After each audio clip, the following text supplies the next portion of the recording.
एक दिन गौतम बुद्ध अपने शिष्यों के साथ एकदम शांत बैठे हुए थे। उन्हें इस प्रकार बैठे हुए देख शिष्य चिंतित हुए कि कहीं वह अस्वस्थ तो नहीं है। एक शिष्य ने उनसे पूछा कि आज वह मौन क्यों बैठे हैं, क्या शिष्यों से कोई गलती हो गई है? इसी बीच एक अन्य शिष्य ने पूछा कि क्या वह अस्वस्थ हैं, पर बुद्ध मौन रहे। तभी कुछ दूर खड़ा व्यक्ति जोर से चिल्लाया, आज मुझे सभा में बैठने की अनुमति क्यों नहीं दी गई है? बुद्ध आंखें बंद करके ध्यान मग्न हो गए। वह व्यक्ति फिर से चिल्लाया, मुझे प्रवेश की अनुमति क्यों नहीं मिली? इसी बीच एक उदार शिष्य ने उसका पक्ष लेते हुए कहा कि उसे सभा में आने की अनुमति प्रदान की जाए। बुद्ध ने आंखें खोली और बोले, नहीं, वह अछूत है, उसे आज्ञा नहीं दी जा सकती। यह सुनकर शिष्यों को बड़ा आश्चर्य हुआ। बुद्ध उनके मन का भाव समझ गए और बोले, हाँ, वह अछूत है। इस पर कई शिष्य बोले, हमारे आश्रम में जात पात का कोई भेद ही नहीं, फिर वह अछूत कैसे हो गया? तब बुद्ध ने समझाया, आज वह क्रोधित होकर आया है। क्रोध से जीवन की एकाग्रता भंग होती है। क्रोधी व्यक्ति प्राय मानसिक हिंसा कर बैठता है, इसलिए जब तक वह क्रोध में रहता है तब तक अछूत होता है। इसलिए उसे कुछ समय एकांत में खड़े रहना चाहिए। क्रोधित शिष्य भी बुद्ध की बातें सुन रहा था। पश्चाताप की अग्नि में तप कर वह समझ चुका था कि अहिंसा ही मनुष्य का महान कर्तव्य व परम धर्म है। वह बुद्ध के चरणों में गिर पड़ा और कभी क्रोध न करने का प्रण लिया। भगवान गौतम बुद्ध कहते हैं कि क्रोध के कारण व्यक्ति अनर्थ कर बैठता है और पश्चाताप उसे बाद में होता है, जिसका कोई लाभ नहीं मिलता। इसलिए हमें क्रोध नहीं करना चाहिए। असल मायने में क्रोधित व्यक्ति अछूत हो जाता है और उसे अकेला छोड़ देना चाहिए। क्रोध करने से तन, मन और धन तीनों की हानि होती है। क्रोध से ज्यादा हानिकारक कोई और वस्तु नहीं है। गांव के पास एक छोटा सा जंगल था, जहां कई प्रकार के पेड़ और जानवर रहते थे। इसी जंगल के एक कोने में एक पुराना लेकिन घना बरगद का पेड़ था। उसकी शाखाएं दूर दूर तक फैली हुई थीं और वह कई पक्षियों और जानवरों का आश्रय स्थल था। इस पेड़ के नीचे अक्सर लोग बैठते और अपनी थकान मिटाते। गांव में रामू नाम का एक युवा लड़का रहता था।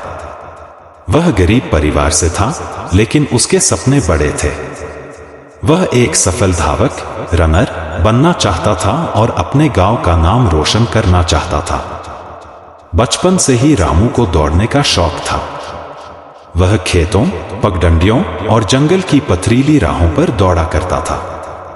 लेकिन एक समस्या थी, रामू हर बार किसी प्रतियोगिता में भाग लेता, वह हार जाता।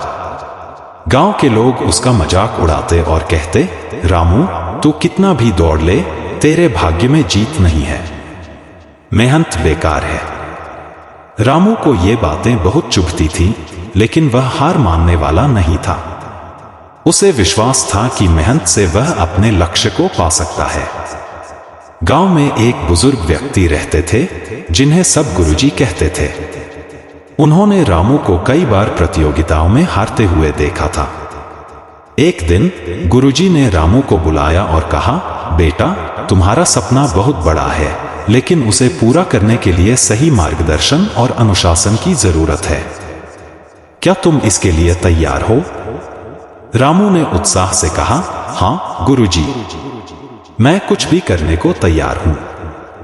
गुरुजी ने उसे बरगद के पेड़ के पास बुलाया और कहा, यह पेड़ तुम्हें बहुत कुछ सिखा सकता है।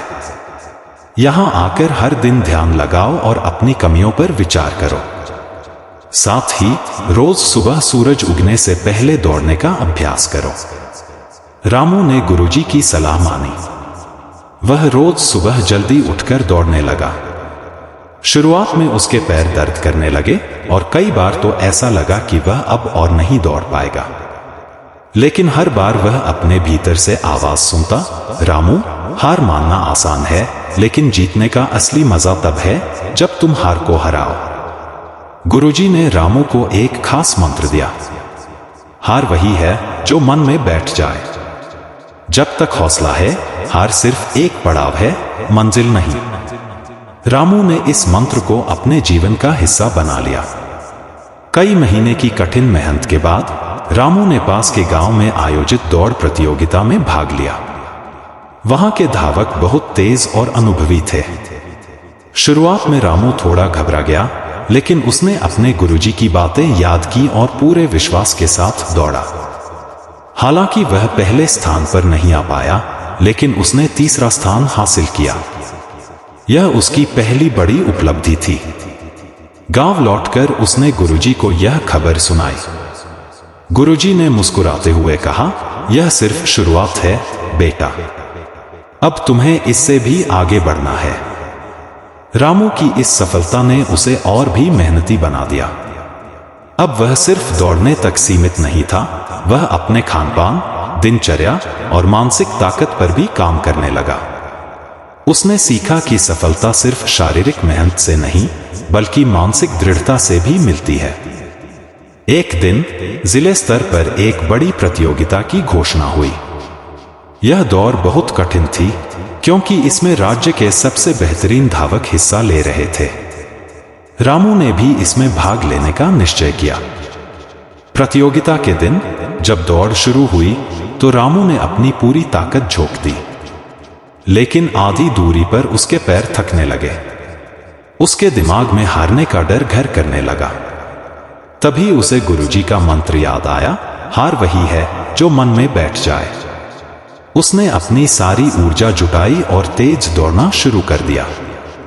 फिनिश लाइन पर पहुंचने तक उसने अपना पूरा जोर लगा दिया और आखिरकार रामू ने पहला स्थान हासिल कर लिया। गांव का गौरव। जब रामू अपने गांव लौटा तो पूरा गांव उसका स्वागत करने के लिए तैयार था। जिन लोगों ने कभी उसका मजाक उड़ाया था, वे भी उसकी तारीफ कर रहे थे। रामू ने साबित कर दिया कि मेहनत और दृढ़ता के आगे कोई भी बाधा टिक नहीं सकती। गुरुजी ने उसे गले लगाते हुए कहा, बेटा, तुमने न केवल अपने सपने को पूरा किया, बल्कि इस गांव के बच्चों को यह सिखाया कि अगर तुम्हें इच्छा शक्ति है तो कोई भी सपना बड़ा नहीं है। रामू की कहानी हमें यह सिखाती है कि जीवन में कितनी भी कठिनाइयां क्यों न आए, अगर हम मेहनत और विश्वास के साथ अपने लक्ष्य की ओर बढ़े तो सफलता जरूर मिलती है। हार असफलता नहीं है, यह सिर्फ हमें मजबूत बनाने का एक जरिया है। गौतम बुद्ध ने अपने उपदेशों में जीवन, धर्म और मानव अस्तित्व के बारे में गहरी और सरल शिक्षाएं दी। उनके कुछ प्रमुख विचार इस प्रकार हैं। बुद्ध कहते हैं, जीवन में दुख है और इस दुख का कारण हमारी इच्छाएं हैं, यह उनका पहला सत्य है। इच्छाओं और आसक्तियों से मुक्ति पाने पर ही मनुष्य शांति प्राप्त कर सकता है। बुद्ध ने अतिसंयम और अतिभोग दोनों को त्याग कर मध्यम मार्ग अपनाने का उपदेश दिया। वह कहते हैं, संतुलन में ही जीवन की सच्ची शांति है। सब कुछ परिवर्तनशील है, जो आज है वह कल नहीं रहेगा। बुद्ध ने सिखाया कि जीवन की अनित्यता को स्वीकार करना ही सच्ची शांति का आधार है। बुद्ध कहते हैं, अत दीपो भव, यानी अपना दीपक स्वयं बनो, दूसरों पर निर्भर रहने के बजाय अपने अनुभवों और प्रयासों से जीवन का मार्ग ढूंढो। बुद्ध ने करुणा और अहिंसा का मार्ग दिखाया। वे कहते हैं, दूसरों के लिए वही करो जो तुम अपने लिए चाहते हो। मनुष्य का मन ही उसे उच्चता और पतन दोनों की ओर ले जा सकता है। उन्होंने ध्यान को मन की शुद्धता और आत्मज्ञान का मार्ग बताया। घृणा को घृणा से नहीं, बल्कि प्रेम से समाप्त किया जा सकता है। यह शाश्वत नियम है। सत्य को खोजो और जब उसे जान लो तो उसे पूरे साहस के साथ स्वीकार करो। गौतम बुद्ध के ये उपदेश जीवन के हर पहलू में हमें मार्गदर्शन देते हैं और हमें आत्मा की शांति की ओर ले जाते हैं। तो दोस्तों, आपको हमारी यह वीडियो कैसी लगी, इसे लाइक करें। धन्यवाद।